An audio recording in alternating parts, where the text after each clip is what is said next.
Tämän jakson sponsoroi Scanoffice Solar. Sähköautomiehet, ei puhuta pakoputkista. Tervetuloa sähköautomiesten pariin. Meillä on tänään vieras. Janne, kuka meillä on vieraana? Kerro. Meillä on tietysti Suomen sähköauto YouTube-videoiden kruunattu kuningas, koska me ollaan kruunattu tämä mies. Harri Salo, moi Harri. No bö. Kiva olla taas täällä. Mä en tiedä, tämä ehkä näy kuulijoille, mutta mulla on ihan tällainen sähköautomiehet paitakin päällä. Ai. Katoppa, nyt on muuten, siis tää on faktisesti uskomaton yhteensattuma, koska mulla on. B-paita Jannella, ai että. Joo, näin se menee ristiin. Kyllä. No mutta, sitten kun meillä on tommonen raskaan liikenteen asiantuntija Harri Salo mukana ja Janne, ja te molemmat olette käyneet Jyväskylässä alan messuilla, niin puhuttaisiko vähän siitä? Niin tekeekö meistä raskaan liikenteen asiantuntijat se, että me kumpikin ollaan oltu kerran sähkörekan kyydissä? Joo, kyllä. Se on enemmän kuin Antti on ollut. Luotan teidän ammattitaitoon tässä aiheessa. Mutta itse asiassa sähän oot Harri viime aikoina aika paljon, me nyt puhutaan vähän laajemmalla otannalla raskaasta liikenteestä ja tarkoittaen kaikkea, mikä on henkilöautoa raskaampaa. Ja nythän tästä joku ammattikuljettaja ottaa purut sieraameen, kun me puhutaan jostakin pakettiautosta, mutta niin me vaan tehdään. Ja sä oot testaillut viime aikoina näitä henkilöautoa, isomman luokan vehkeitä. Joo, mulla on ollut toi e-transitti, oli ihan tässä muutama viikko sitten ja no bussia tietysti montakin kertaa ja kyllä mua siis tosiaan kiinnostaa nämä pakettiautot. On mulla itselläkin tuollainen vanha polttistransitti tai parikin ollut aikanaan tässä, niin ne on kyllä sillä lailla lähellä sydäntä tuommoinen vähän rouheempi kuljetusväline. Niin. Eikö sulla ollut maksuksen sähköinen pikappikin ajossa? Oli se vapiseva pikappi oli kyllä. Vapisiko se? Kyllä se vapisi se perä aika lailla, että se oli semmoinen, mutta muuten ihan hyvä peli. No jos aloitetaan niistä messuista, mitäs kaikkea siellä oikein oli? No siellähän oli siis, jos mennään eka noihin isoihin pakuihin ja kevytkuorma-autoihin, mä en oikein tiedä, että miten mä onnistuin siellä messulla missaamaan sen osaston, missä pääosa näistä vehkeistä oli. Ja kun Harri kävi siellä ja Harri soitti mulle, että näit sä sen ja sen ja sen, mä että no en, niin jotenkin onnistuin kävelemään ohi, mutta mitä siellä oli Harri nyt tässä pakettiauto- ja kevytkuorma-auto-osastolla? No jos mä nyt aloitan siitä, minkä mä näin ekana, kun mä tulin ovesta sisään, niin oli se Mitsubishi Fuso Canter tai E-Canter, eli kevytkuorma-auto. Ja ilmeisesti se ei ole niinku ihan uusi malli myöskään, että siellä on jo vähän niin kuin vissiin toinen sukupolvi menossa ja se oli mitähän se oli, 5,5 tonnia, jos mä nyt oikein muistan. Ja siinä oli sellainen reilu 100 kilowattitunnin akku, että sillä on suhteellisen pieni, jos noihin rekkoihin vertaa.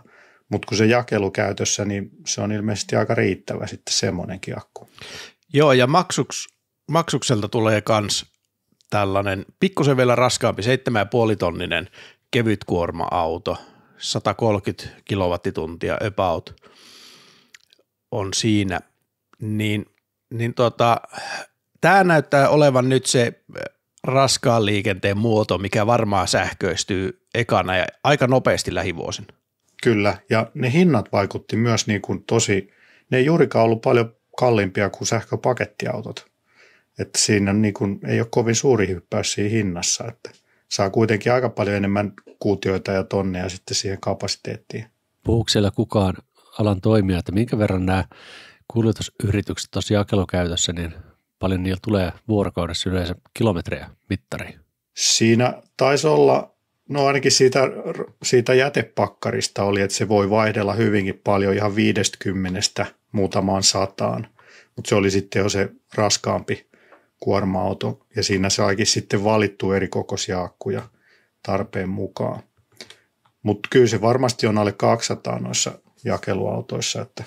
No silloin noi toimii siinä käytössä vallan mainiosti, jos siellä terminaalin tai varikon pihassa saadaan yön aikana ladattua täyteen ja sillä sen 200 kilsaa ajella, niin sinne ei tarvitse väliin latauksia.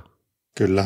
Joo, ja tuolla Storemenillähän on semmoinen ollut jo jonkin aikaa ajoissa. Me kuunnellaan myöhemmin siitä äänite, kun mä Jokisen Jaria haastattelin sähkörekan kyydissä, niin mitä hän sanoi, että muistaakseni 200 kilsaa siihen tulee niin kuin vuorokaudessa ajoa. Eli se kilometrimäärä ei ole kauhean iso kuitenkaan. Joo. Mutta se on, mä sanoin, että tämä kevyt kuorma-auto ja niin sanotusti pienemmät kuorma-autot, niin siitä on myöskin se ilo, kun ne pyörii tuossa kaupungissa, missä ihmiset liikkuu. Ne vie sinne Alepaan ja K-markettiin ja pikkukauppaan sitä, mä en sano, että sivaa, mutta niitä ei vissiin enää ole missään. Mutta kuitenkin ne vie ruokaa sinne, missä ihmiset kulkee myöskin jalan, niin kun ne sieltä saadaan no dieselit pois, niin mä sanon, että elämän laatu pikkusen paranee. Sen ainakin tuolla Oslossa huomasi selvästi, kun sieltä puuttu tällaiset ajoneuvot liikenteestä melkein kokonaan. Joo, kyllä se kaupungin ilmanlaatuun vaikuttaa todella suuressakin mittakaavassa. Ja tietysti se meluhaitta, kun poistuu, niin se on mukava asia. Joo, ootteko te muuten huomannut sellaista, että nyt kun olette siirtynyt sähköautoihin, niin ihan eri tavalla haistaa nämä polttomoottoriautot. Joo. Et kun mullakin on se vanha diesel transit ja sitten kun mä täräytän sen tuossa pihassa käyntiin, niin kuin silmiä kirvelee, kun menee siitä ohi, kun ei ole tottunut ja sen huomaa ihan eri lailla kuin silloin, kun ei ollut sähköautoa. Että. Siis todellakin huomaa ja mä huomaan jopa liikennevaloissa, kun on ihan polttisautojen perässä, niin se kun se poltto tai se pakokaasuhaju puuttuu sun päivittäistä elämästä, niin sä tuut herkemmäksi sille hajulle. Joo, kyllä. Ja tämähän on aika luonnollista, jos haastattelet kemiläisiä, kun Kemissä haisee pahalta, vaikka kemiläiset sanoo, että siellä haisee rahalta, niin ei ne itse sitä haista samalla lailla, niin. Sitä puujalostus- tai sellutehtaan tuoksua, mikä siellä leijailee. No sitten hei, mennään pikkusen pykälää alemmas näistä kevytkuorma-autoista noihin isoihin pakettiautoihin. Antilla on kokemusta vain siitä maksuksesta, siitä e-delivery 9, joka oli korkea pakettiauto, kun Antti haki sen ajoon ja siitä tuli sitten chopattu versio. Ei alustamalli kuitenkaan. No ei ihan sentään, mutta pikkusen matalampi. Mutta, ihan vähän vaan. Mutta mitäs muuta, Harri, tässä on nyt niinkö tapahtumassa tässä ison pakun rintamalla? Sanotaanko butsia isommat? No siellä oli niin kuin Fordin osastolla oli 4 erilaista e-transittia. Sitä valikoimaa on nyt tosi paljon. Siellä oli niin kuin 1+8 hengen invabussi. Sitten siellä oli kylmäkuljetukseen oli yksi, sitten oli sellainen työkalu tai niin kuin asennusauto, missä oli sitten myöskin se virran ulosotto. Ja niin kuin se valikoima kasvaa. Sitten siellä oli, oliko se e-partneri osastolla, niin siellä oli sitten tällainen jatko-ohjaamo, eli siinä oli 5 hengen ohjaamo ja sitten oli vielä reippaan kokoinen tavaratila siihen perään, että ei enää ole se, että nyt meillä on sähköpakettiauto, vaan että minkä erilaisia kaikkia pakettiautoja meillä on jo sähkönä, että valikoima kasvaa kyllä hyvää tahtia. Siellä oli sitten Stellantiksen vetypakettiauto myöskin esillä. Kävitse sitä ihmettelemässä? Kyllä, se oli ensimmäinen vetyauto, jossa on istunut sisälläkin. Oliko siinä tämmöinen hybridi systeemi, että siinä oli sekä vetytankki, polttokenno, mutta akku, jota pystyy lataamaan? Kyllä, se oli just sellainen. Okay. Joo, 10 kilowattitunnin akku ja sillä pääsi sen 50 kilometriä ja sitten sillä polttokennolla sen joku 350 kilometriä. Noin 400 kilometriä oli siinä se toimintasäde. Oliko siinä arvioita hinnasta? Ei mitään semmoista tietenkään. Se oli joku tehtaan proto, että se lähti sitten takaisin tehtaalle siitä messuilta. No vetyautoista pikkusen käytännöllisimpiin ja siihen parempaan sähköautoon, eli ladattavaan akkuautoon, niin tähän on kuitenkin tulossa vielä niin kuin lisääkin aika lailla. Esimerkiksi tämmöinen, meillähän on ollut tässä e-craftereita ja sitten on ollut Sprinteristäkin semmoinen nauruversio ja samoin Ducatosta. Siis kaikissa tämmöinen, missä on ollut pikkuinen akku, niin kuin siinä Crafterissakin oli e-Golfin akku semmoisessa poskettoman kokoisessa pakettiautossa, niin eihän niillä ole tehnyt yhtään mitään. Mutta nyt näitä alkaa sitten tulemaan, että Mersu Sprinteristä on tulossa ensi vuonna kans tämmöinen niin kuin ensimmäinen pystyvä versio, 113 kilowattituntia akkua, parisataa heppaille, 150 kilowattia moottoritehoa, 10-80 latausaika, 40 minsaa, niin alkaa tulla niin kuin käyttökelpoisia vehkeitä tämmöisiä vaikka muuttohommiin tai monen muuhun pieneen jakelutyöhön. Joo, ja sitten Maxuksella ja Fordillahan oli nämä alustamallit myöskin siellä näytillä, ja eli siis niistä saa tehtyä tällaisen niin sanotun pullakorin, että siihen rakennetaan sitten se suhteellisen isokokoinen kontti, ja siellä Maxuksen osastolla olikin sellainen Ikean väreihin jo teipattu tällainen pullakoriauto, jolla sitten Ikea alkaa sitten kuljettamaan. Mä en tiedä, onko se voiko sen vuokrata sieltä vai oliko se heidän sisäisiä kuljetuksia, mutta selvästi sinne päin mennään. No sitten jos mennään tähän vielä raskaampaan puoleen, eli näihin kunnon rekkoihin, niin siellähän oli esillä Volvolta tietysti tämä FME, eli sekä Volvolla että Mersulla oli tämmöinen isompi ja pienempi kuorma-auto, näin voisi sanoa. Se Mersuhan se oli tehty tai ideoitu niin kuin jätehuoltokäyttöön, se pienempi, ja sitten se isompi oli ihan tavarankuljetusrekka. Teit sä näistä mitään havaintoja tai haastattelitko väkeä siellä? Joo, kyllä kumpaakin, ja sitten Scaniaa myöskin. Niillä oli semmoinen isompi kuljetus, tai siis isompi jakeluauto siellä. Mutta siinä oli selvästi niinku nyt tämmöinen jo pieni ero tekniikassa, että Scanialla ja Volvolla oli niinku sellainen vähän perinteisempi se voimalinja, että siellä oli vielä kardaani ja vaihdelaatikko, ja sitten siinä oli niinku ilman kytkintä se sähkömoottori tai 2 tai 3 kiinni. Eli ne oli niinku siinä auton keskellä, mutta sitten Mersulla oli jo niinku siellä taka-akselissa kiinni se moottori. Eli siitä puuttui kardaani ja se oli hyvin kompakti se paketti, eli silloin saadaan ne akut sijoiteltua paljon fiksummin siihen auton keskelle, kun ei tarvitse väistellä sitä kardaania. Et se oli vähän niin kuin samanlainen ratkaisu kuin siinä Maxuksen lava-autossa, mutta vähän kehittyneempi, koska siellä oli niitä tukivarsia, että se ei luultavasti vapise ihan yhtä paljon sitten kuin. Oliko se siis rakennettu ihan alun alkaen sähköautoksi? No kyllähän se runko näyttää aika lailla samalta, että siinä ei varmaan hirveitä eroja ole, mutta ne inverterit ja moottorit oli hyvin siellä taka-akselin tuntumassa ja sitten akut oli siinä keskellä. Että. Joo, sitten oli myös Renaultlla siellä esillä niin semmoinen voimalinjapaketti. En tiedä, satutko bongaamaan, mutta siinä oli niinku 3 sähkömoottoria siinä yhdessä paketissa. Joo, sen mä missasin valitettavasti. Mutta siis samanlainenhan on Volvollakin, että niillä on 3 moottoria siinä paketissa. Ja Mersulla oli 2. Volvo-edustajaa kun haastelin, niin hän sanoi, että osa heidän asiakkaista eli yrityksistä ja kuljetusyrityksistä niin on jo tullut siihen tilanteesta, että asiakas on valmis maksamaan siitä hieman enemmän siitä kuljetuksesta, jos se tehdään sähköllä. Eli tässä on myös tämmöinen pieni, mikä kompensoi pikkusen sitä hankintahintaa näin niin kuin bisnesnäkökulmasta. Joo, ja sitten mä kuulin tällaisen jutun, että joku asiakas oli sanonut kuljetusyrittäjälle, että jos hankitte sähkökuorma-auton, niin he maksavat 2 vuoden sähköt. Aha. Eli kuulostaa hirmu houkuttelevalta, mutta sitten kun laskee, niin ei se ole kuin ehkä 10 000 se homma, mutta kuitenkin riippuu vähän kilometreistä. Rahaa sekin. Kuulin myös sattumoisin, kun vielä on sanotaanko joitakin yhteyksiä olemassa, että kohtuullisen konservatiivinen raskaan kuljetusalan toimija eli sotavaltio eli puolustusvoimat niin on sekin hankkimassa ensimmäisiä sähkörekkoja.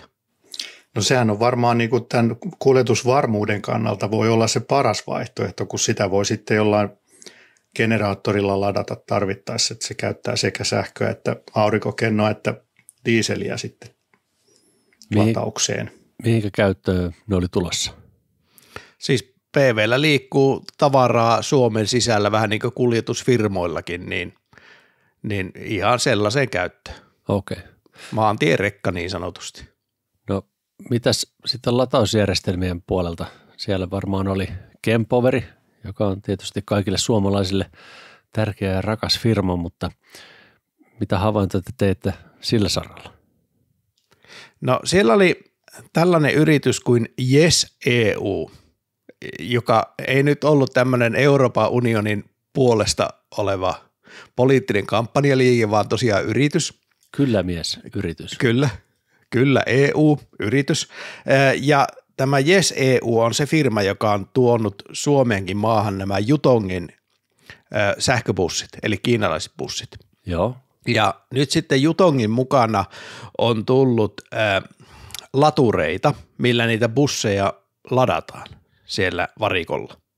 Siinä on vähän tämmöinen samanlainen kuin aikanaan Neuvostoliitosta ostettiin kenttätykki, niin siihen tuli sitten vetoauto ja semmoinen vankkurillinen varaosia mukaan, niin vähän samanlainen kaupantekotyyli tuntuu olevan, että jos ostat Kiinasta bussin, niin saat siihen laturinkin messiin.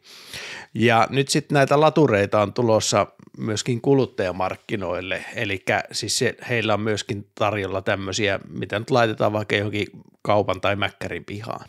Niin mielenkiintoista nähdä, että tuleeko kiinalaiset laturitkin suomalaisille markkinoille. No toivottavasti niissä on GPT-liitintä vai ihan CCS.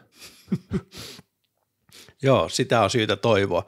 Näetkö, Harri, muuten itse mitään muuta latauspuolella? Siis Kempoverin osastolla kävin juttelemassa ja siellä oli sellainen 450 kilowatin vesipyssyksi he kutsuivat, eli vesijäähdytetty pistooli siinä, että siitä sai vähän enemmän tehoa, mutta eihän noi isotkaan rekat vielä ota kuin alle 200 kilowattia, että tuntuu, että henkilöautopuoli on jopa edellä tuossa lataustehoissa, kun vertaa noihin rekkoihin, että vielä siellä on aika paljon kehitettävää. Ja sitten Scanialla oli niin kuin brändätty, Scanian brändille oli brändätty toi Kempoverin laturi, että voi olla, että siis toivottavasti alkavat myös autovalmistajat sitten kytkykauppaamaan sitten Kempoveria siinä samalla. No mitäs kun Hyundailla on ollut näitä vetyrekkakehityssysteemeitä, niin onko Hyundailla raskasta kalustoa siitä akkupuolella tulossa? Mä en ainakaan havainnut siellä mitään siihen suuntaan. Enkä minä en ole perehtynyt sen enempää kyllä. Joo, tuli vaan mieleen, että sieltä kun saataisiin se 800 voltin järjestelmä rekkoihin, niin se olisi ihan mukava, kun saisi runtata se 450 kilowattia sinne akkuun, sillä Kempoverin vesijäähdytetyllä letkulla. Joo, näissä on tosiaan, niin kuin Harrikin sanoi, niin aika matalalla C-arvolla ladataan näitä, että jos ollaan 500 kilowattitunnin akku ja siihen pukataan 200-250 kilowattia tehoa sisään, niin sehän on noin 0,5 C, se niin latausteho suhteessa siihen akun kokoon. Kun taas, jos katsot vaikka jotakin Hyundai Ioniqia, niin sehän lataa 4 C. Joo. Tai 3,5, jotain sellaista. Eli latausteho on 3 kertaa suurempi kuin akun koko. Olisiko tässä nyt kyse siitä, että ne yrittää säästellä niitä akkuja näissä alkupäävehkeissä? Joo, siis mulla ainakin jää sellainen mielikuva näistä, että aika varovasti nyt lähdetään liikkeelle, kun mä kyselin myös sit näistä kustannuksista, että mitä huollot maksaa sähkörekkoihin, niin ne on nyt kuulemma aika lailla samoissa kuin dieselrekkojen huollot. Ja aika monen selittely siinä oli, että miksi näin on, koska kuitenkin musta tuntuu sille, että miten ne huollot voi olla yhtä kalliita, että siellä on kuitenkin aika vähemmän niitä huoltokohteita. Joo, se takuaikahan on tietysti pitkä, että niin kuin seuraavassa haastattelussakin kuullaan, että jos 8 vuotta ilman kilometrirajaa on takuu ja sillä ajetaan vaikka 1 miljoona kilsaa, niin onhan se eri luokan takuu sitten kuin näissä henkilöautopuolella. Ja, mutta niissä oli nyt eroja aika paljon, että Scania taisi olla vaan vuoden takuu ja sitten just Volvolla oli pisin. Ja Mercedekselläkin oli 6 vuotta tai 360 000 kilometriä, sitten siinä taisi olla joku 1800 lataussykliä vielä yhtenä kriteerinä, että mikä eka täyttyy, niin Joo. se sitten ratkaisee. No tuleeko herroilla vielä mieleen jotain loppukaneettia tai ajatuksia tästä raskaan liikenteen sähköistymisestä, kun teillä nyt on vahva ammattitaito, kun olette messuilla käynyt? No mulla semmoinen näihin kustannuksiin liittyen, mä koitin just sitä kustannuspuolta kaivella sieltä esille ja no nyt se on tämä hintakerroin niin kuin hankintahinnassa, niin se on niin kuin, puhuvat, että se on 2-3 kertaa dieselrekan hinta on se sähkörekan hinta. Euroja ei saa millään niistä ulos, vaikka kuinka yrittää. Sitten taas kevyissä kuorma-autoissa, niin sitten esimerkiksi maksuksella, niin se kerroin onkin vain 1 tai vähän yli. Eli se on suunnilleen sama hintainen kuin diesel. Mutta sitten niin kuin huoltokulut oli 1:1 sama hinta diesel tai sähkö. Mutta sitten ne polttoaine kautta sähköenergiakulut, niin niissä voi sitten tulla parhaimmillaan 60 000 euron säästöt, jos nyt ajetaan vaikka 100 tai 120 000 kilsaa vuodessa, niin sitten sieltä alkaa tulla se takaisinmaksuaika sitten sille isommalle investoinnille. Onko Jannella jotain ajatuksia aiheesta vielä mielessä? Ei muuta, kuunnellaan pätkä, kun mä haastattelin tosiaan sitä Storemenin Jaria, niin pannaan se tähän soimaan seuraavaksi. Niin Jari kertoo itse 40 vuoden kokemuksella, että minkälaista on nyt siirtyä dieselistä sähköön, ja kun kyseessä oli FLTP eli kulutustesti, niin myöskin selviää paljonko sähkörekka kuluttaa.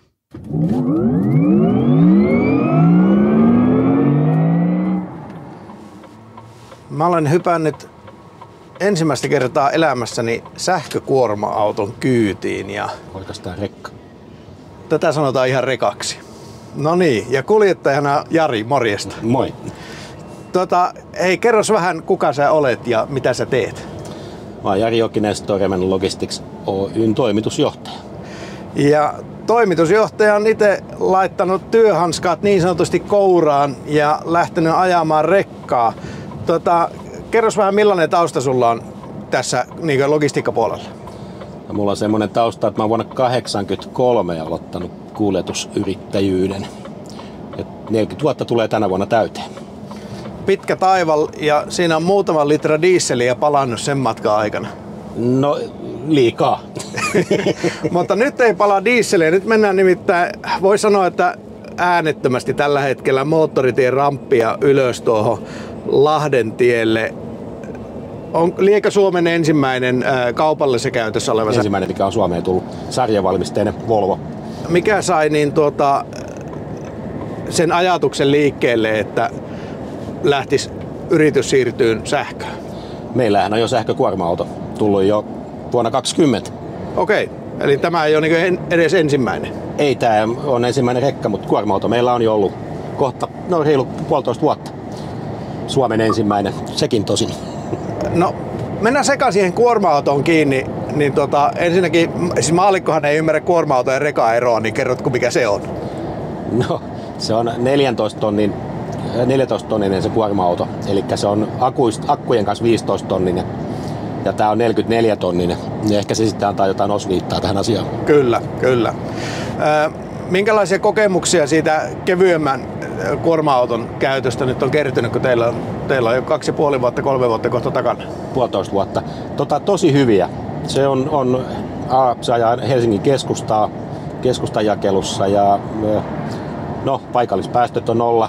Äänettömyys saatu kaupungissa suht hiljaiseksi.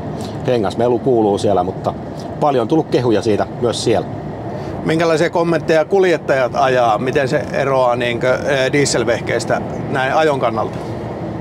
No, tää ei ole oikeastaan paljon. Tässä on, tää äänimaailma on täällä jo kiva. Täältä on kiva mennä kotiin työpäivän päätteeksi. Ei ole läheskään niin hermostunut. Ja sitten tästä tulee ennakoiva ajo, tulee paljon enemmän täytyy ottaa huomioon. Ja nämä on ei näitä voi oikein verrata keskenään. Joo. No nyt sitten toimitusjohtajan näkökulmasta, jos vielä pysytään siinä kuorma-autossa, niin minkälaisia havaintoja on sen käyttökustannuksista ottaa huomioon energiakulut, huollot, minkälainen huoltoväli siinä on esimerkiksi? Se on noin vuosi. Siinä ei tule kilometrejä, kun sen vajaa 30 000 tulee vuoteen sillä kuorma-autolla. Joo. Ja se on noin vuoden välein on huollot. Miten sitten, niin jos sä katot niitä elinkaarikustannuksia, niin miltä se nyt tämän 1,5 vuoden perusteella näyttää versus tuommoinen dieselkäyttöinen jakelukuorma-auto? No dieselkäyttöiset autot meillä vaihdetaan noin 4 vuoden välein. Vähän riippuu ajotavoista kilometreistä. 4-5 vuotta on semmoinen yleisin vaihtoväli. Ja näissä se on laskettu nyt, että se on vähintään 8 vuotta. Ja ymmärtääkseni akustolla oli 8 vuoden takuu. Kyllä, joo. Ilman kilometrirajaa. Joo.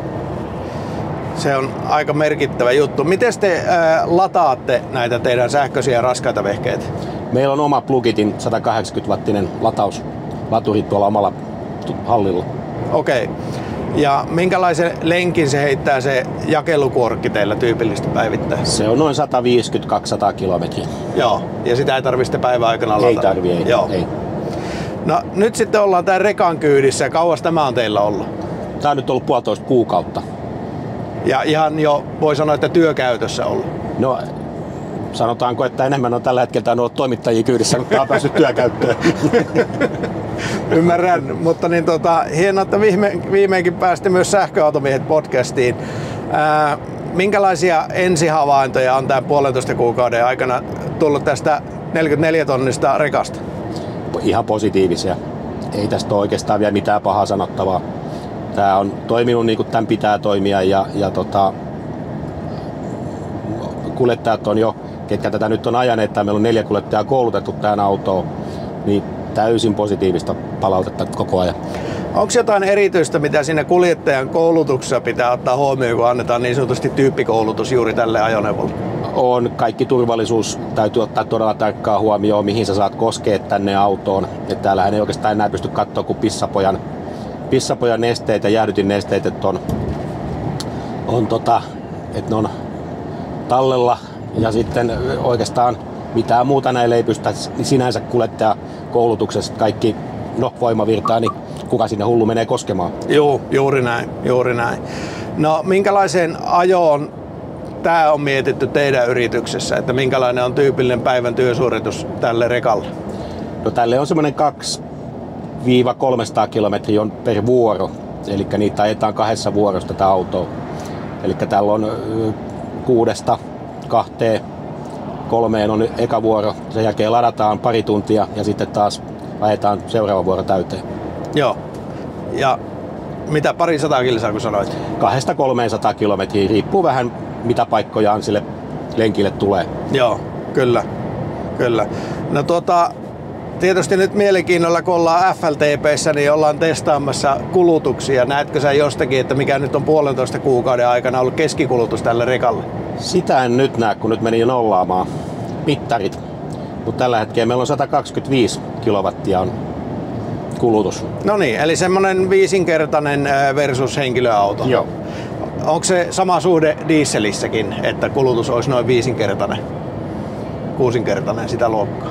No se on noin 35-40 litraa vielä, jos mulla olisi naftaa tankissa. Joo, eli suurin piirtein se sama suhde on. Joo, jos 7 litraa normi polttis veisi, niin 6 kertaa 7 on 42, niin ollaan niinkö niillä haminoilla.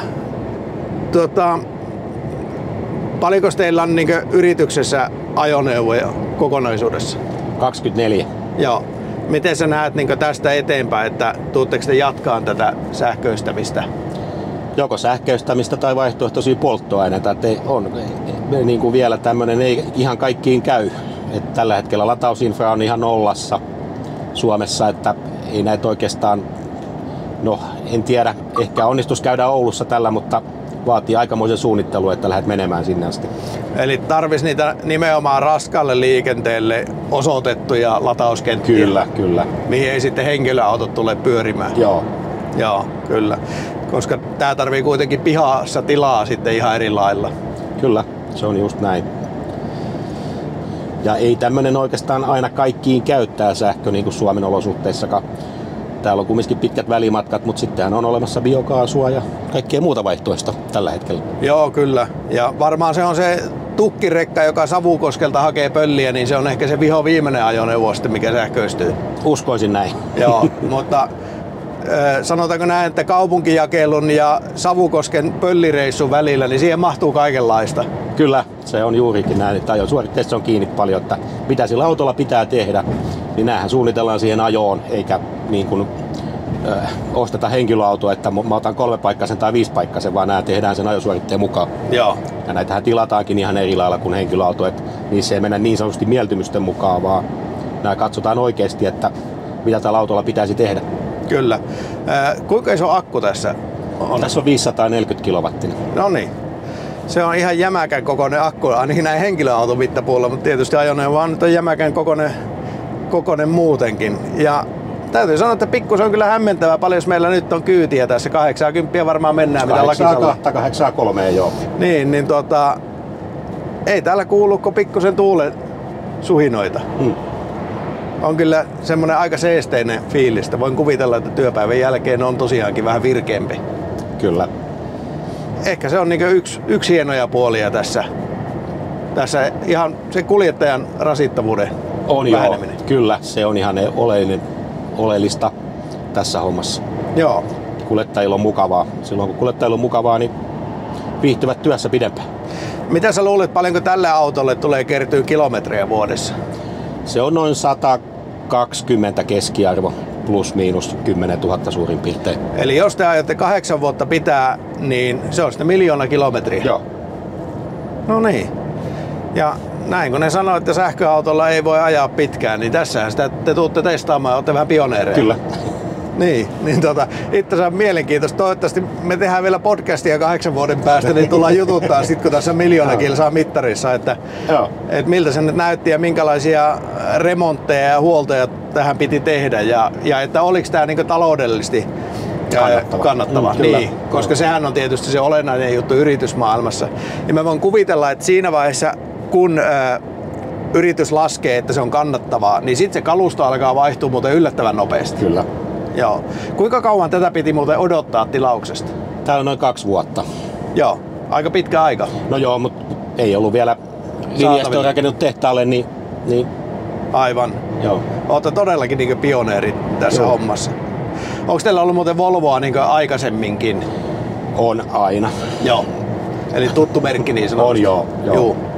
Ja sillä on varmaan myöskin oma merkityksensä. On joo. Kyllä, totta kai. Hyvä. Me palataan juttuun vielä sitten maantielenkin jälkeen, kun nähdään, että paljon tämä Volvo FME nyt sitten kuluttikaan tällä reissulla.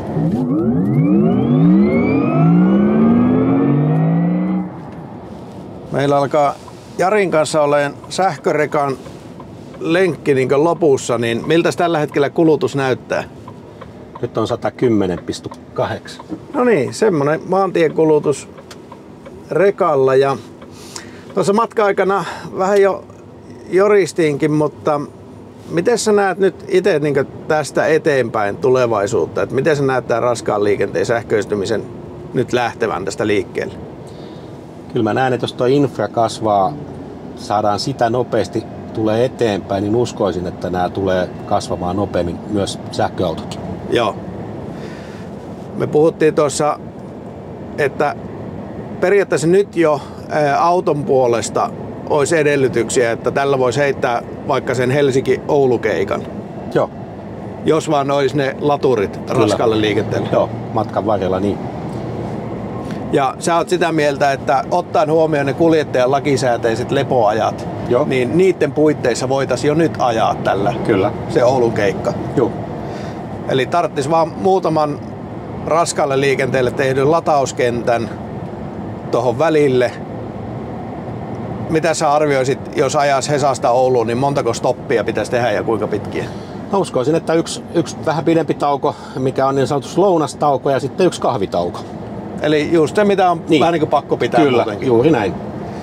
Niin sillä pääsisi ja sitten Oulun päässä, kun olisi terminaalissa vielä, siinä vaiheessa kun lastia aletaan purkamaan, niin... Joo, joku näköinen pieni latauspaikka tai sanotaanko terminaalin lähellä, että olisi latauspaikka. Just näin.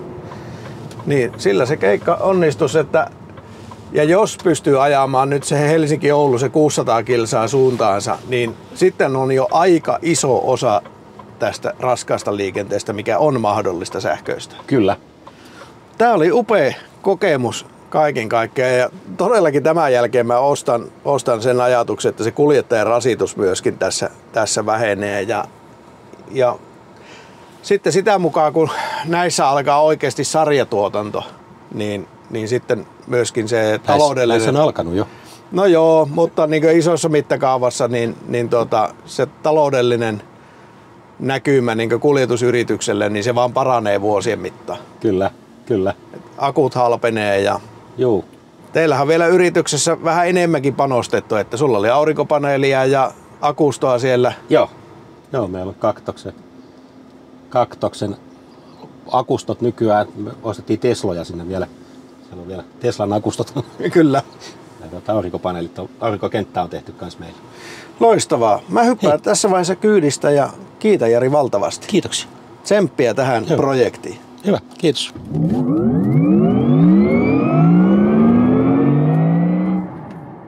Semmoista tarinaa oli Jarilla. Sähän oot, Harri, myös itse Jaria haastatellut ja ollut tuossa sähkörekan kyydissä. Minkälaisia fiiliksiä se sinussa herätti? No siis mä sanoinkin siinä videolla, tai jollain videolla sanoin, että se on niin kuin paras sähköautokyyti, missä mä oon koskaan ollut, koska se oli niin pehmeätä se kyyti, kun sulla on ilmajousitettu auto, sitten se hytti on vielä jousitettu ja sitten se penkki oli vielä mielettömän hyvä. Niin se oli niin kuin parasta ja hiljaisinta kyytiä, mitä mä oon sähköautolla koskaan saanut. Pääsitkö muuten itse ajamaan sitä? En päässyt, mulle ei kortti riitä siihen.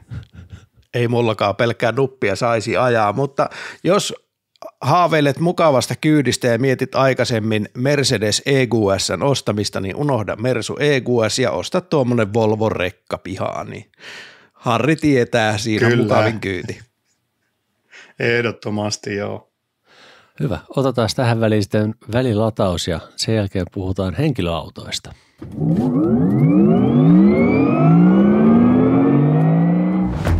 Scanoffissa Solarilta löydät toimivat ja testatut sähköautojen latauslaitteet sekä aurinkopaneelit Suomen markkinoille. Tutustu valikoimaamme osoitteessa scanoffice.fi. Janne Pohjantähdeltä moro. Varmasti kilpailukykyiset vakuutukset sähköautosi, kotisi, lemmikkisi, läheistesi ja sinun itsesi turvaksi. Laita postia janne.tapio@pohjantahti.fi ja varaudu yllättymään iloisesti. Laturille.shop kesäkuun 23 tarjous. Jokaiseen latauslaitteeseen kaupan päälle Mojietu akkupumppu koodilla sähköautomiehet. Laturille.shop. Laturille.shop.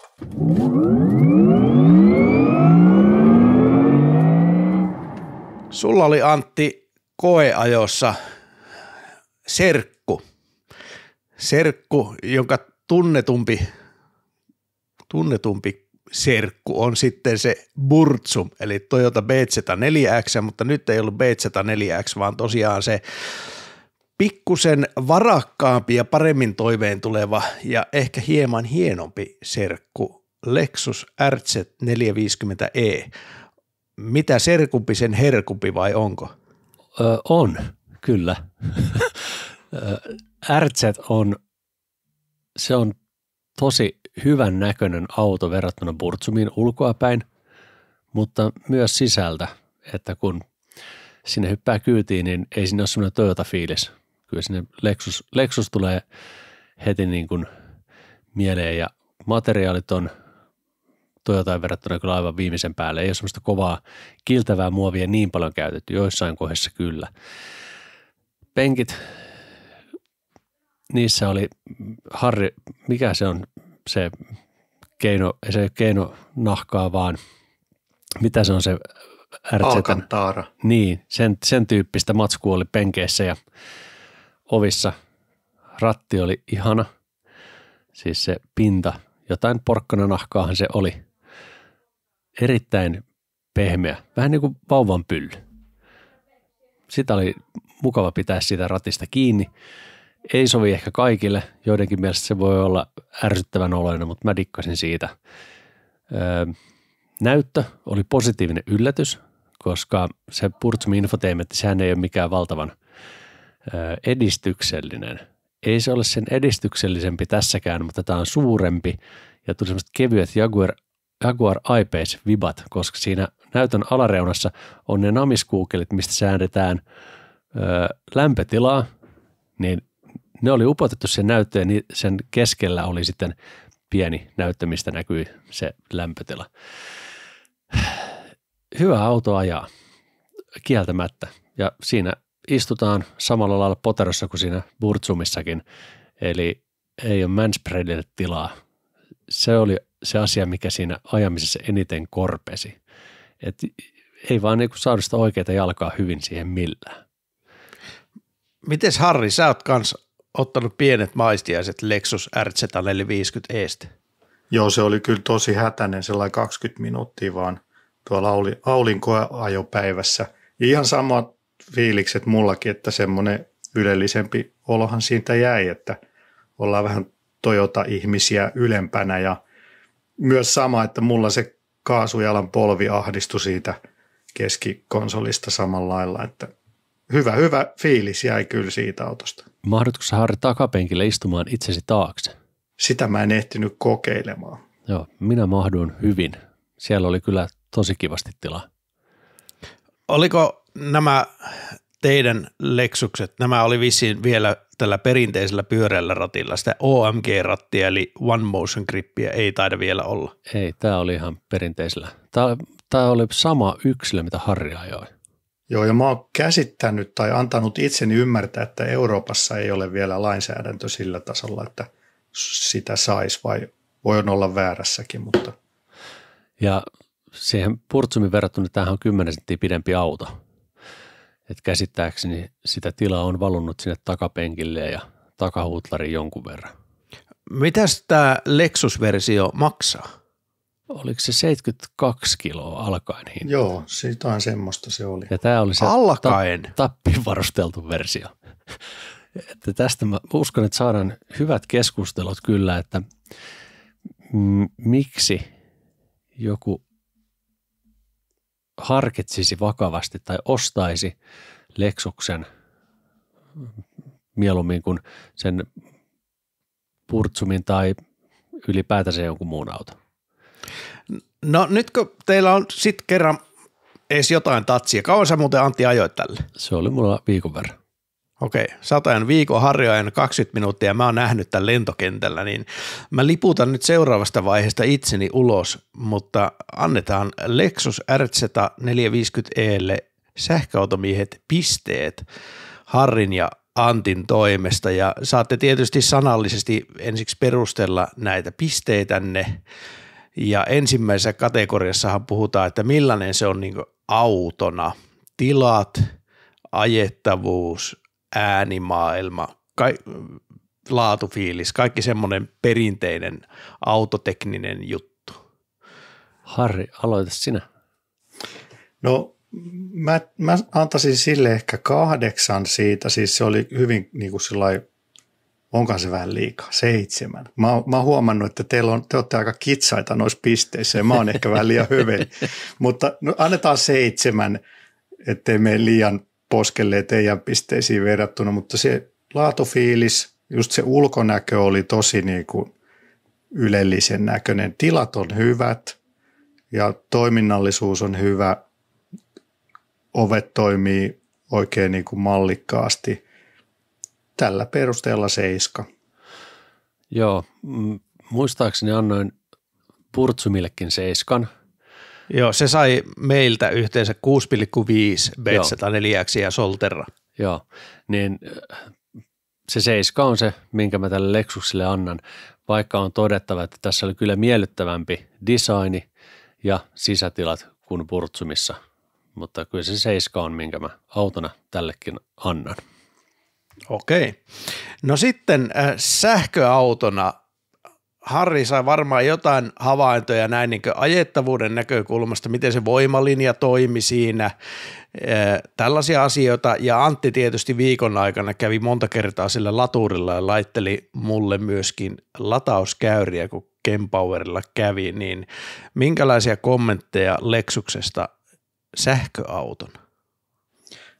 No niin kuin tehojen puolestahan se on niin kuin ihan tällaista keskitason riittävyyttä, että siinä 300 hujakoilla se nelivetomalli, 300 hevosvoiman siis, niin se riittää oikein mainiosti tuon kokoiseen autoon. Ja ajettavuus on muutenkin niin kuin eleetöntä ja erittäin sellaista hyvää keskitasoa, että mikähän tälle nyt olisi sitten se oikea numero meikäläiseltä, ehkä joku 5-6. Voiko antaa puolikkaita? Ei mene laskukaava sekaisin. Mutta mä en nyt osaa sanoa sit siihen lataustehoihin nyt tällä havaa mitään, että mitä ne nyt on. Oliko tässä se päivitetty softa tai? Ei ollut päivitetty softa, eli tässä oli vanha softa ja se kulutuksessa näyttää lataushäviöt mukana, eli semmoinen 10 pinnaa, kun siitä ottaa pois, niin se lienee sitten oikeaa tasoa. Ja se viikon aikana, mitä nyt ajelin sillä, niin se kulutus oli 25,4 karkeasti. Kesällä? Joo.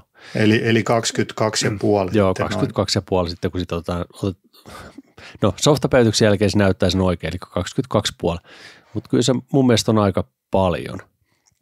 Ja tässä on se tosiaan 230 kilowattia jerkkua, kun Burtsumissa oliko siinä 160 kilowattia? Oliko siinä 80 ja 80? Joo. On. Niin tässä on edessä tehokkaampi moottori. Eli takana on se 80 motti ja sitten siellä edessä etuaksilla on 150 kilowattia, eli 230 kilowattia yhteensä. Eli tämäkin on tehty niin kuin väärinpäin. Joo, sen huomaa siinä, että jos oli vähänkin mäkeä tai hiekkaa tiellä tai märkä tie, no ehkä jopa kuivallakin, kun sä runttasit, niin ne eturenkaat kyllä suti. Että siinä olisi ehkä hieman hienosäätö kyllä vielä paikallaan. Ja se oli kovissa kiihdytyksessä hitusen levoton, koska se etupää, se himpun verran ehkä veteli. Se oli levottoman oloinen mun mielestä. Mitäs Harri, kokeilitko painaa tallaa pohjaan? Harri laittoi kämmeneensä äsken kasvoja vasten. Joo, siis mä en päässyt tätä kokemaan, koska oli kuivaa asfalttia. Mä ajoin tosiaan vaan moottoritietä sillä, niin ei siinä tullut tällaisia esille ollenkaan, mutta mä vaan niin kuin, että ei voi olla, että ne taas tämänkin sössi. Mutta joo, siis kommentoin vielä latauksesta. Se oli positiivinen yllätys kesäkelillä, niin yhtenä päivänä, kun tuli pidempää pätkää ajettua, niin vedin 3 latausstoppia.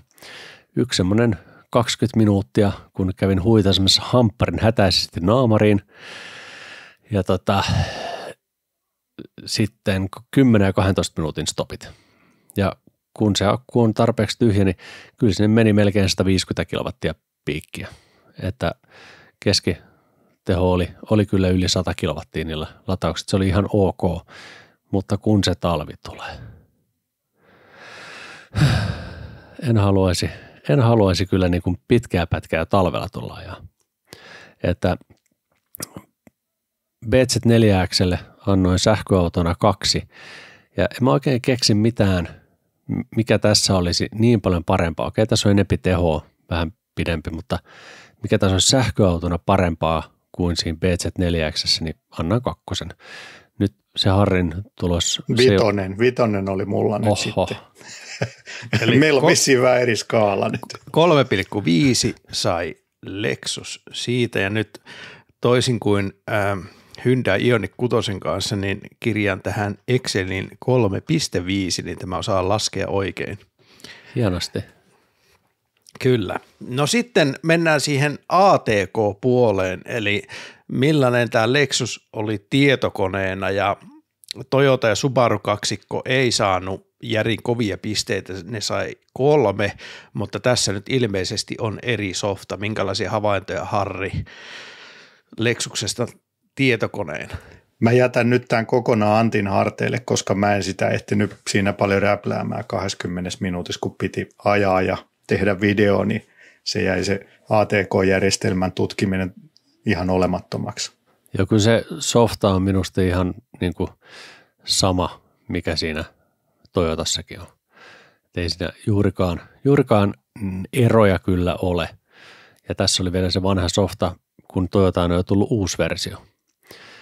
Niin taas vaikea keksiä, että mikä tässä olisi tehty paremmin kuin tuossa BZ4X, joten sanon 3. Se sai sitten 3 ja lopuksi kohta, mihin minäkin osallistun, koska tätä voi tehdä kuka vaan. Kuinka paljon te Lexusta himoitsette? Paljonko saa himopisteitä? Harri.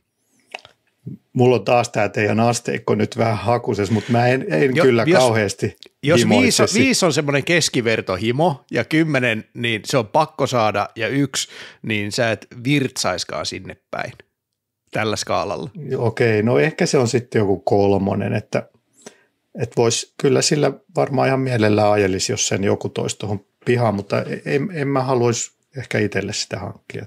Mä en näe sille hinnalle nyt katetta tuossa. Joo, en mäkään sille hinnalle katetta näin, enkä pysty perustelemaan sitä hintaa millään tavalla. Mutta Toyota sai 3, niin kyllä mä Lexukselle annan 4. No niin, mä annoin myös 3. Mä annoin 3 sen takia, että vaikka se on kalliimpi, niin tämä on näistä 3 parhaimman näköinen ja se riittää nyt mulle tähän ja tästähän tulee yhteensä 3,3. Nyt haluan tarkentaa, että Janne sanoi 3 myöskin Toyotalle. Kyllä, mä annan 3 Toyotalle sen takia, että se on kuitenkin taas edullisempi. Sorry. Niin tästä johtuu se, että himotaso on samalla levelillä. Tuosta muuten unohtui mainita yksi asia, mikä ei vaikuta tähän hinnoitteluun millään tavalla, mutta huomasit Harri, että siinä on Lexuksessa on jaloille infrapunalämmitin. En huomannut. Joka säästää oli sen verran lämmin päivä. Että talvipakkasilla. Okei. En sen kummemmin kokeillut sitä. Jos joku päivä, kun vähän sateli vettä ja oli vilakka, niin automaatti-ilmastointi päälle, se meni päälle automaagisesti. Eli tarkoittaako se sitä, että jos sä ajat shortseissa, niin sulla on ruskeat jalat koko ajan talvellakin? Paha mennä sanomaan. Tuo olisi eksoottinen, mutta Lexus RZ450e sai SAM-pisteitä 4,2. Sehän oli enemmän kuin Niro EV:llä ja BZ4X:llä kautta Solteralla. Kyllä, mutta onko se tarpeeksi sen hintaeron kattamiseksi, niin siitä teillä lienee viimeinen sana. No sekä BZ4X, Soltera ja tämä Lexus, kaikki on ylihinnoiteltu. Tietysti tämä Lexus on pahiten ylihinnoiteltu. Mä vertaisin nyt tätä ehkä tuohon esimerkiksi Audi Q8 karvalakkina maksaa 75 000, eli se on aika lailla sama hintainen, mutta siinä on sitten ilmajousitus, että se on siis sitten aika paljon mukavampi. Niin. Ja latauskäyrä on vähän erilainen. Aika tasainen, joo. Niin tavallaan siinä on niin kuin se perusviiva on hyvin tasainen ja korkealla, että Toyotassa on näitä aika syviä kuoppia siinä tietyissä osa-alueissa nyt vielä. Niin. Joo, siis Lexuksessa, ei Toyotassa. Ja jos haluaa tämmöistä premiumimpaa, niin 75 niin saa aika hyvin varustellun Audi Q4, mikä on samaa koko luokkaa. Ja sitten taas Bemari iX3, niin se on vaan takavetoinen, mitä tällä rahalla saa. Ja itse se millään rahalla sitä ei saakaan nelikkona, jos tämmöisiä premium tämän koko luokan City Mastereita miettii. Joo. No mitäs sitten joku Ioniq 5 AVD, mitä se nykyään maksaa? 60, 65, siihen väliin se menee. Joo. Että mitäs valitsi sitten näiden välille? Aika paha valinta. Joo. Eiköhän tämä riitä sitten Lexuksesta. Joo, siirrytään seuraavaan aiheeseen. Janne, sä oot lähdössä Eurooppaan reissuun. Itse asiassa reissun kääntöpiste on toivottavasti Aasiassa. Aivan, se mennään sinne niin kuin Turkkiin asti. Se on tavoite siis. Idea tuli, että nyt pitää ajaa sähköautolla Aasiaan, koska kaikkialle muualle on jo ajettu. No niin, ja te olette liikenteessä sinne, tai lähes liikenteeseen Porsche Taycanilla. Oikein. Millä sä meinaat ladata sillä reissussa? Siinä possussa on tämä Porschen latausdiili ja sitten backupina on Ellin RFID. No niin, eli sä oot saanut Ellin kortin lompsaasi. Onko sulla milloin tämä sopimus tehty? Se on toukokuussa tehty. Okei, sä sait vielä vanhoilla, halvoilla hinnoilla. Joo, mutta siis mulla on se Ellin ilmaisversio. En mä tiedä, mitä se maksaa. Törkysen paljon ilmeisesti.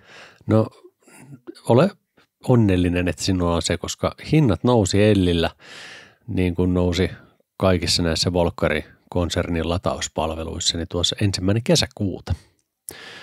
Ja se ei ole enää niin edullista, mitä se oli aiemmin. Mä tein kanssa vanhoilla hinnoilla Elli-sopparin uuden toukokuun lopussa, koska oli tiedossa, että nämä Ellin ja Volkkari-konsernin latauspalvelujen hinnat nousevat radikaalisti, mutta haluatko sä kertoa, mitä nämä hinnat nykyään on? En, koska en tiedä. No kyllä ne mullakin jossain tuossa kävi näköpiirissä, mutta tehdäänkö niin, että sä lähdet sinne reissuun, niin mä teen jakson tästä hinnoittelusta. Me perataan tämä Ellin hinnoittelu siinä. Tähän kohtaan riittää, että kerrotaan, että hinnat on noussut ja ensi viikolla palataan asiaan. Joo, tehdään niin ja jos sopii, niin tee siinä jaksossa, nythän kesälomakausi starttaa, jengiä lähtee autolla Eurooppaan, niin ota siihen jotakin vinkkejä tuolla Euroopassa lataamiseen.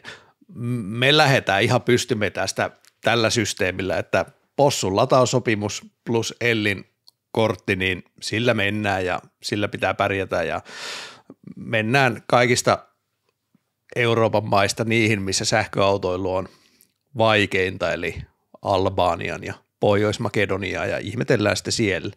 Mites muuten Harri, sä oot nykyään Polestar-mies, niin Polestarillahan on ilmeisesti jonkinlainen Plugsurfing-sopimus olemassa. Onko sulla semmoista käytössä? Ei ole, tai siis en tiedä, en ole ainakaan käyttänyt koskaan, että taitaa mulla olla joku sellainen roikkuu siinä, mutta en mä sitä käytä, siinä avaimen perässä on joku tagi, mutta en ole käyttänyt. Mä aika vähän käytän noita julkisia latureita ja silloinkin se on yleensä ABC, että mä oon sillain niin kuin aika tylsä julkinen lataaja. Kun sä kävit siellä auton luovutuksessa noutamassa sen auton, niin eikö sinulle kerrottu tästä Polestarin lataussopparista? Nyt en kyllä muista. Siitähän on kyllä video, että täytyy varmaan tarkistaa se sieltä. Voi sentä. No, ei se mitään. Hyvä, mutta Antti tekee lataushinnoittelujakson tässä sillä aikaa, kun meikäläinen on reissun päällä, niin kuulen sitten reissun jälkeen, miten olisi kannattanut tehdä. Mutta Volkswagen Butz ja odottakaa muuten pieni hetki. No niin, nyt kävi Janne sieltä hakemassa ID Butz Pipon päähän. Laitoin oikean päähineen päähän. Siis mitä? Miksei mulla ole tommosta? En tiedä miksei sulla, mutta minulla on ID Butz Pipo ja koska nyt on Suomen kesä, joka on lyhyt, mutta vähäluminen, niin pipo voi olla päässä. ID Butz Long Wheelbase eli pitkän akselivälin versio esiteltiin Yhdysvalloissa ja se on, voi sanoa, että tietyssä määrin jenkkimarkkinoita mietitty siinä, mutta joka tapauksessa tämä pitkä akselivälin versio on tulossa myöskin Eurooppaan. Ja mitä tässä nyt tulee, niin se auto on 25 senttiä pidempi. Se tekee siitä ensinnäkin paljon sopusuhtaisemman näköisen. Tämä euromallin Butzihan on vähän semmoinen töpö, mutta sitten siinä tulee myöskin sitä tekniikkaa, mitä ensin esiteltiin ID7, eli tämä uusi AP550 moottori, missä oli 210 kilowattia muistaakseni jerkkua, kun vanhassa on 150. Siihen tulee softa 4.0 ja sen edellyttämä rauta. Siinä esittelyautossa oli jo semmoinen olemassa, mutta aika raakilleena vielä ei ollut Butzille ihan täysin sitä vielä muutettu. Sitten se nelivetoversio tulee tarjolle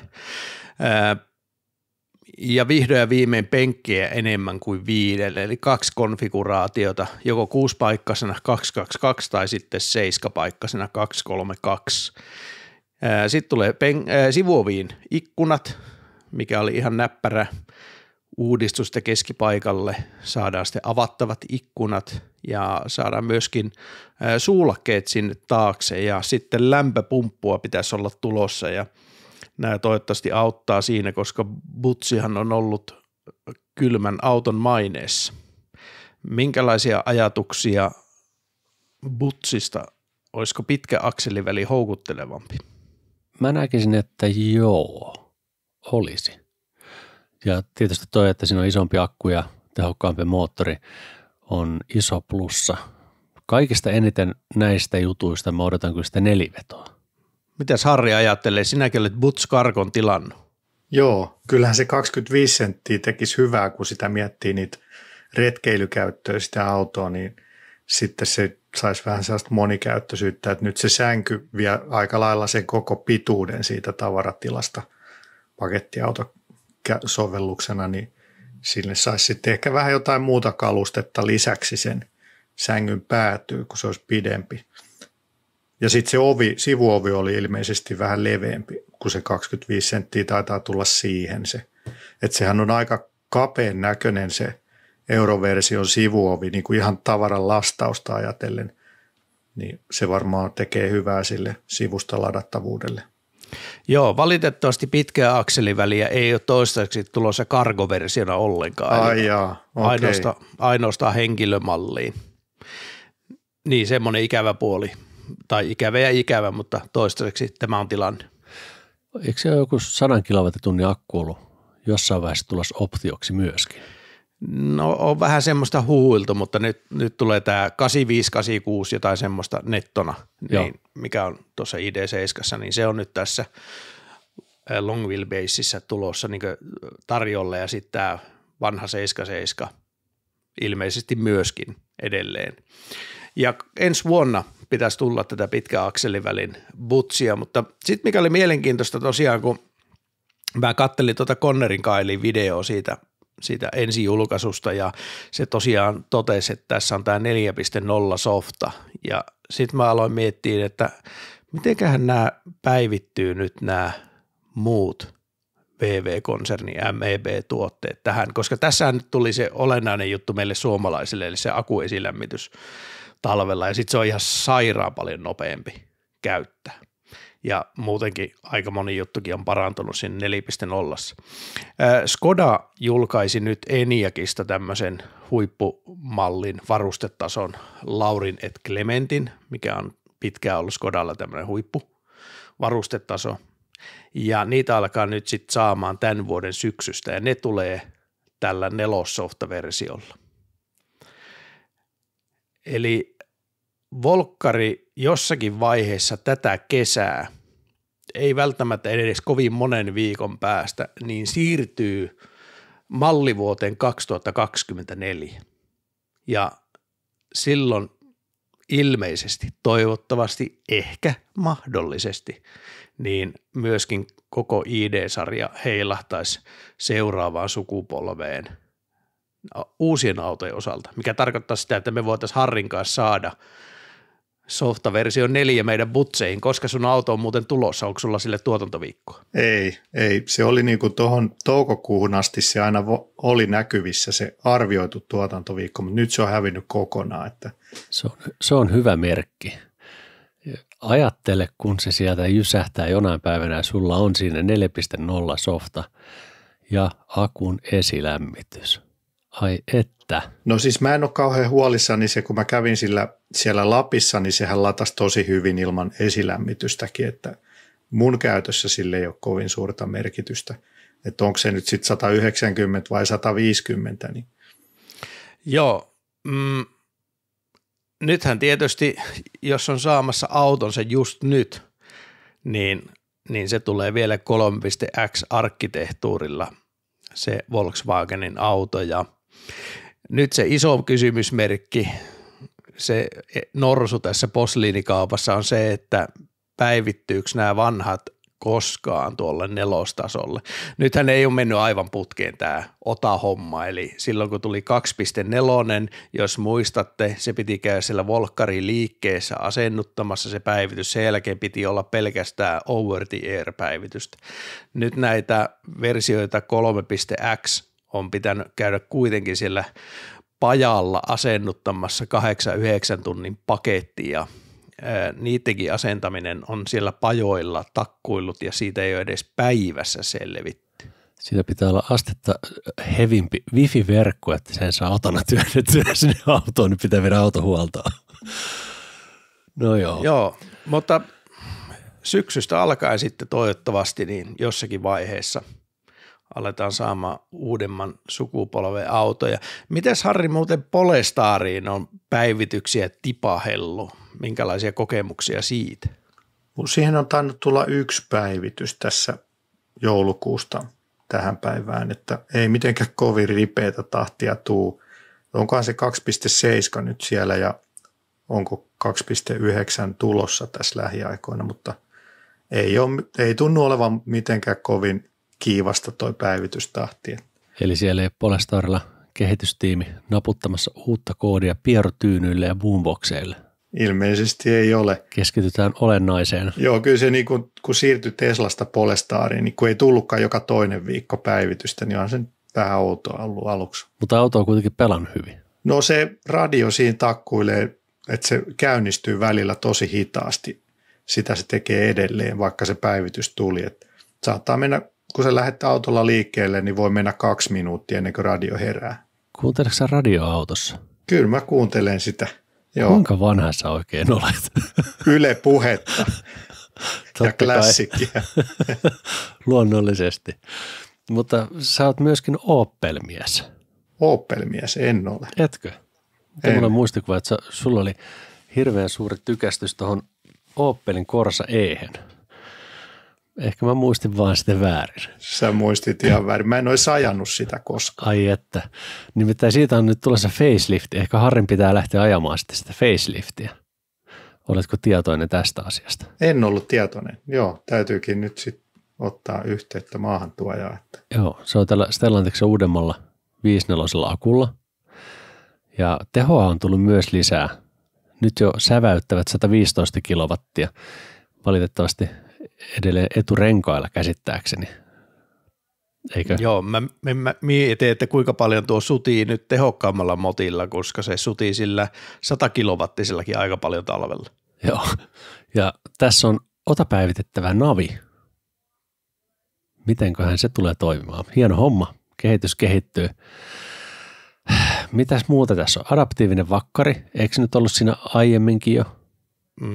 En ole ihan saletti, mutta nyt ainakin sellaista mainostettiin ja sitten langaton CarPlay ja Android Auto. Nämähän on hyviä juttuja. Se on hyvä juttu. Ainakin mä tykkään tuosta CarPlaysta, se toimii todella hyvin. Oli muuten mukava käyttää sinne Lexuksessakin CarPlayta sille isolla näytöllä. Mitäs Android Auto on sulla Janne toiminut? Ootko kokeillut lähiaikoina? Ei toimi Teslassa. Ei tarvitse toimia, koska se on... Et ole koeajoilla kokeillut ihanaa Android-autoa. En ole. Mitähän mä viimeksi ajoin Hyny Ioniq 6, niin en käyttänyt Android-autoa, koska mä halusin testata sitä Hyundai-käyttöjärjestelmää. Hyvä. Ja sitten siinä on parannettu peruutuskamera. Mitä ikinä se tarkoittaakaan? Parempaa resoluutiota, eli tarkempaa kuvaa. No niin, eli on siirrytty HD-aikakaudelle. Mä epäilen, että siinä voi olla myös semmoinen, kun mä ajoin tuossa EC4X Citroenia, niin siinä oli tällainen peruutuskamera, että siinä ei ollut siis 360-kameraa, eli sivuilla ei ollut kameraa, mutta kun lähti peruuttamaan, niin se piirsi, alkoi niinku rakentaa sitä 360-kuvaa sitä mukaan, kun sä peruutit, eli se käytti sen peruutuskameran kuvaa siihen 360-kuvan luomiseen. Joo, se on hyvän kuuloinen parannus kyllä. Milloin se on tämä Corsa facelifti jysähtää? Onko mitään kärryä?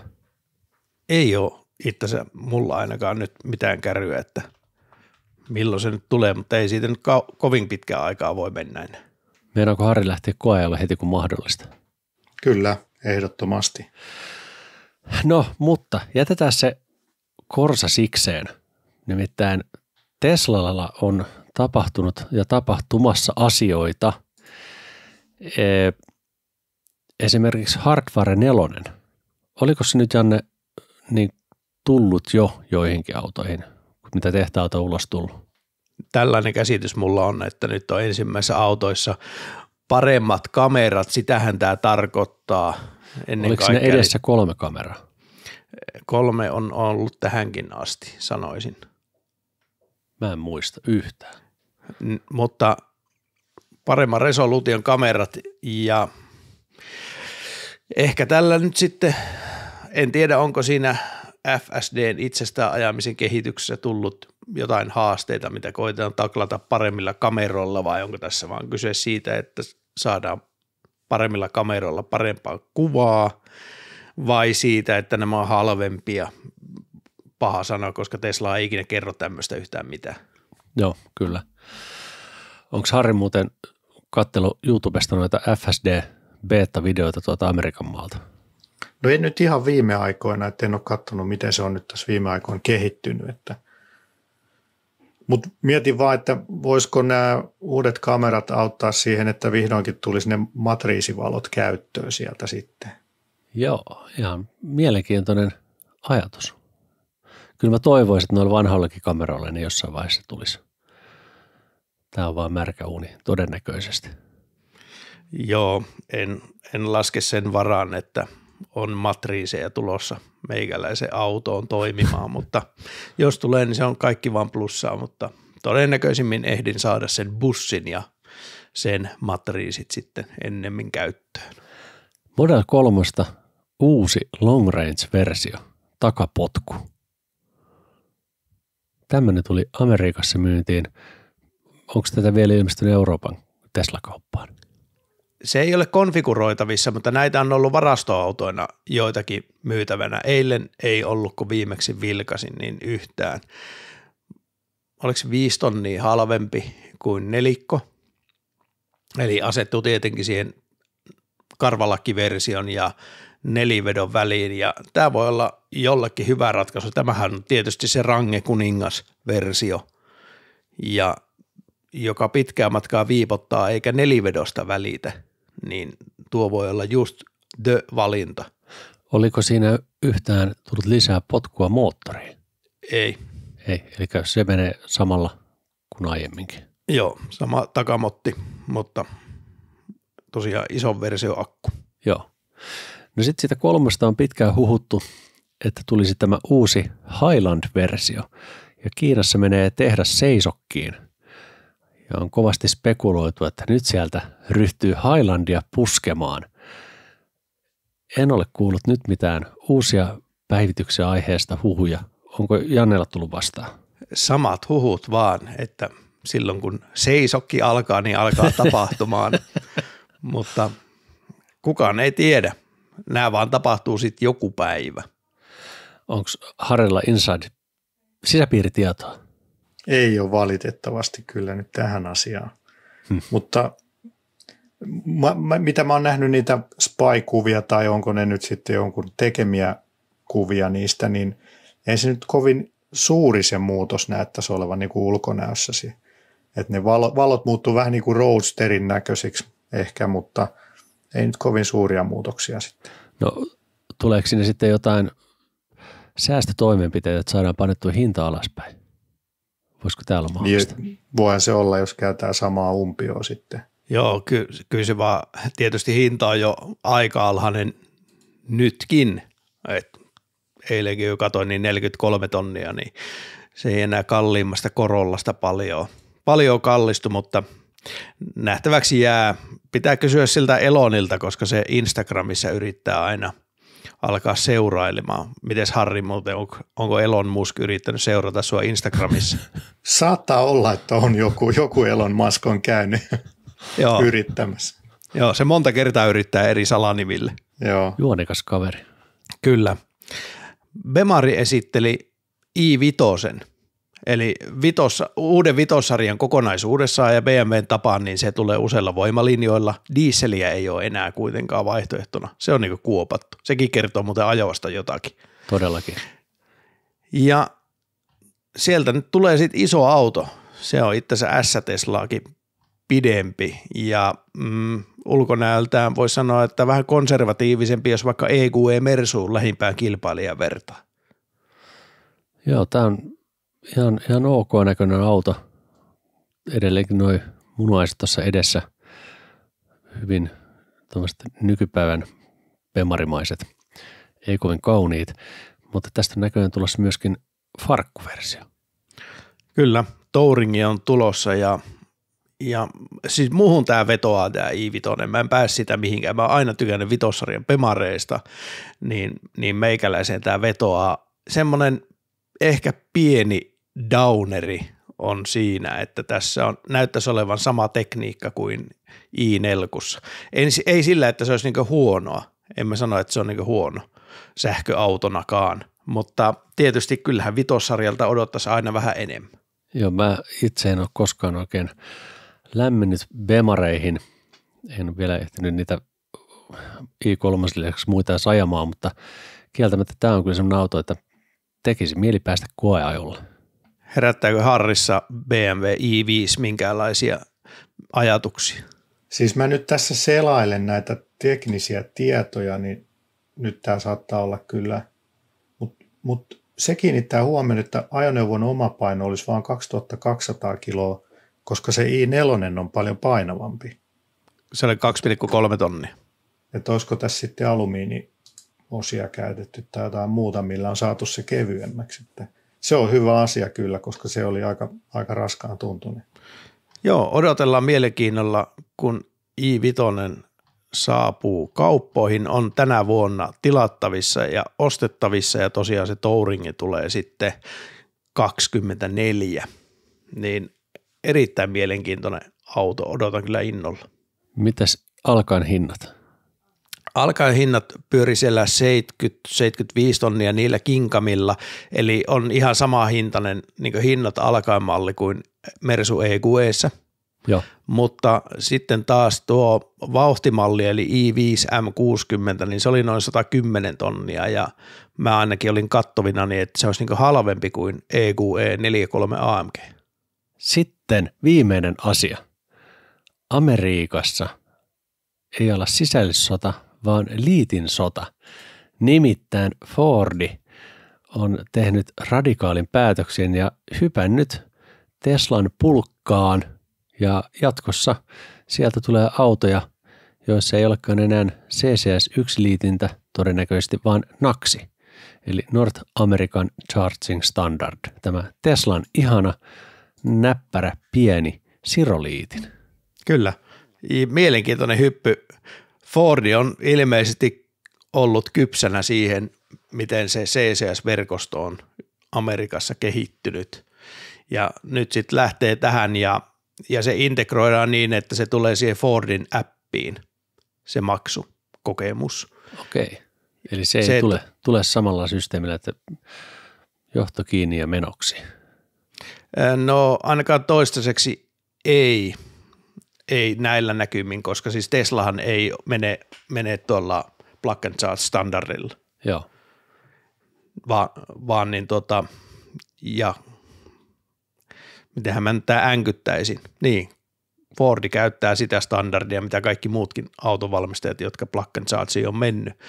Mutta Teslalla on omansa, no nyt se tehdään näin ja se tulee siihen Fordin appiin, mutta jännä nähdä, siis se latausverkosto juttu on erilainen Amerikassa kuin täällä Euroopassa. Täällä Euroopassa on paljon hyviä latausoperaattoreita, mistä valita, ja meillä Suomessakin on todella hieno tilanne, mutta Amerikassa niin valitettavasti semmoista kilpailijaa tuolle Teslan superiverkostolle ei oikein ole, se Electrify America ei siihen vaan ole pystynyt. Onko siitä muuten tullut vielä tietoa, että miten se käytännössä sitten toteutetaan? Onko Fordeissa jatkossa 2 latausporttia? Että onko se NACS ja CCS1 rinnakkain vai jompikumpi käytetään sitä adapteria tarpeen tuolle? Se tehdään niin, että ensi vuodesta alkaen tulee adapteri ja sitten 2025 alkaen linjastolta tulee Fordeja, missä on suoraan tämä NACSi-pää. No mitä sitten, onko siellä tämmöinen NAX CCS-adapteri olemassa, että voi siihen NAXiin tökätä myös CCS:n kiinni? Niin, tai siis toisinpäin CCS-letkuun laitetaan adapteri, jotta se kävisi. Tämmöisiä on ollut jälkimarkkinoilla, mutta tiettävästi ei valmistajan toimesta, ainakaan Teslan toimesta tähän mennessä. Joo, ok. Hyvä homma. Mitäs Harri, tykkäätkö siitä amerikkalaista Teslan liittimestä, NAXista? No siis onhan se Siro, mutta eihän se täällä Suomessa toimi, koska siinähän ei ole tämä AC-puoli ilmeisesti kuin yksivaiheinen. Juuri näin, joo. Et sikäli hyvä, että se pysyy siellä Amerikassa, että se ei tule tänne Eurooppaan tai en usko, että se tänne tulisi. Joo, suomalaiset on onneksi siinä mielessä hyvässä asemassa, että meillä on joka omakotitalossa tukevat 3-vaihe AC-sähköt, niin saadaan hyvät lataustehot monesta vaiheesta. Kyllä.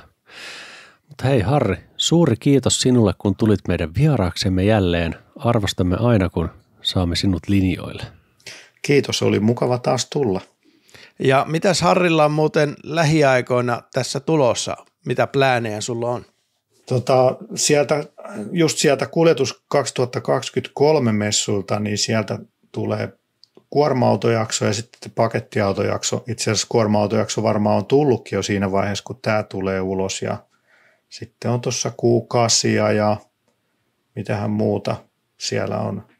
Tuossa on ollut EC4X Citroen ja koeajossa ja nyt on Ioniq 6 koeajossa parhaillaan. Että semmoisia varmasti sieltä lähiaikoina putkahtaa. Hyvä. Katsokaa Harrin videoita, niissä viisastuu. Ja mikäli haluatte antaa Harrille tai meille palautetta tästä jaksosta, niin viskaa sähköpostia osoitteeseen posti@sahkoautomiet.com, mutta meidät löytää myöskin tuolta sosiaalisesta mediasta. Sinne vaan someen feedbackia ja seurantaan Twitteristä, Facebookista tai Instagramista löytyy sähköautomiehet, niin laita sieltä follow-nappulaa päälle ja sitten tietysti mistä kuunteletkaan tätä podia, niin laita siitä järjestelmästä myöskin ilmoitukset päälle, niin saat tietää, kun uusimmat jaksot tärähtää. Kiitokset myös meidän sponsorillemme Kempoverille sekä Patreon pääsponsorille Jussi Jaurolalle ja Patreon-sponsoreille Harri Ruuttila ja Miikka Karhuluoma. Unohtamatta muita ihania patroneitamme Antti Tuominen, Arttu Rantakoski, Jimi Voutilainen, John Erik Sivula, Kari Asikainen, Mika Käk, Niko Ostrov, Anssi Alanampa, Antti Annala, Ari Hyvönen, Ari Laakso, Aurinkosähkömies, Caronline.fi, Eräkettu, Harri Jokinen, Jani Kärki, Jani Sinimaa, Janne Tolvanen, Jussi Hietala, Kalle Holma, Konsta Sappinen, Matti Jouhkimo, Mika Keskiheikkilä, Mika Reinikka, Mikko Kaltiokallio, Niko Anttila, Odo, Olli Vähätalo, Oskar Karsson, Pertti Pääsky, Petteri Laaksonen, Sauli ja Samuel Juslin, Timo Välenoja, Vikke Niskanen, Ville Ojala, Ville Viittanen ja Jenni Ekholm. Kiitos. Kiitos kaikille ja ensi viikolla sitten lataushinnoittelujuttua. Hei hei. Hei hei. Moro moro. Sähköautomiehet. Ei puhuta pakoputkista.